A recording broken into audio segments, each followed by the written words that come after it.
I've been thinking a lot about the words contentment and courage lately. Two words that seem in opposition at first glance, but beneath the surface, there's also a common thread of tension between them. Think about it for a moment. Our Christian walk can seem like a paradox at times when we're called to be content where we are, while also pressing forward into all that God has for us. It prompts the question, how do we balance the call to contentment with the need to keep moving ahead? And can we be truly satisfied where we are while still taking bold steps into the future God has planned? For me, these thoughts have been rolling around in my mind over the past month, and I guess it started with a Pinterest post by a user named Afia. It said, "Lord, help me be content with where you have me now, but give me the courage to go where you want me next."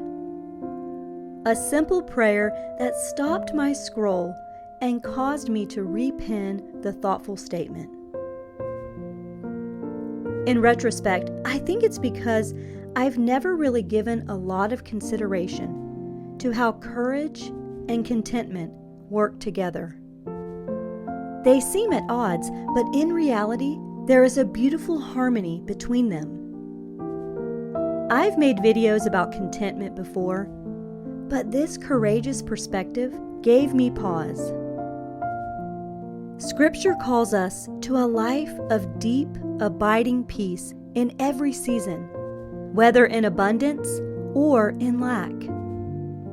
And as I've wandered outdoors with my camera recently, taking in the beauty of a new season, I've realized even more that contentment is not a resigned attitude toward a current set of circumstances. And it's not a passive frame of mind either, but rather, contentment is a courageous and active state of being.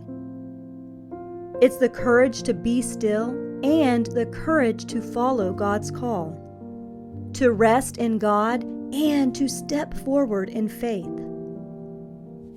In Philippians 4:11, it appears the Apostle Paul wrote this message while imprisoned in a restrictive environment. He said, "I have learned in whatsoever state I am, therewith to be content." He went on to say that he knew how to be abased and to abound.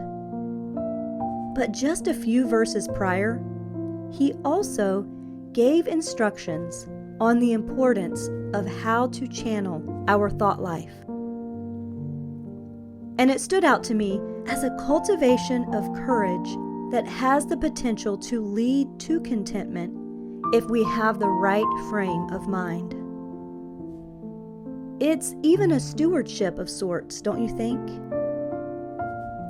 So many of our fathers and mothers in the faith were faithful in the small things before they were entrusted with more responsibility and greater impact. But both required a sense of courage and contentment.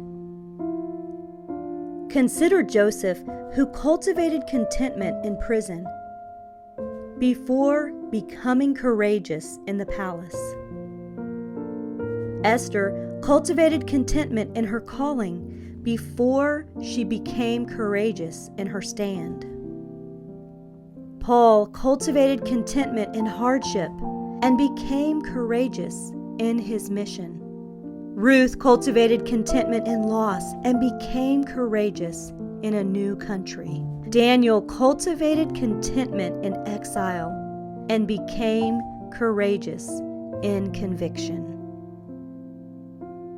Contentment is doing and being. It's be still and know that I am God, and be strong and courageous, for I am with you.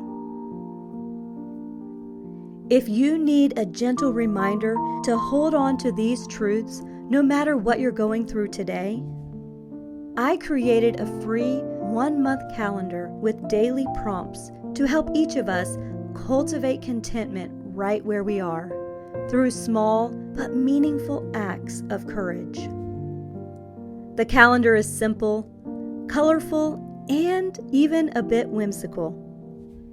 Yet beneath the light-hearted design, it has the potential to impact our current and future seasons with greater purpose.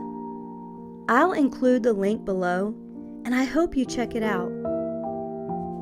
Until next time, friends, let's embrace our calling with courage as we seek to cultivate contentment through the ordinary moments of each new day.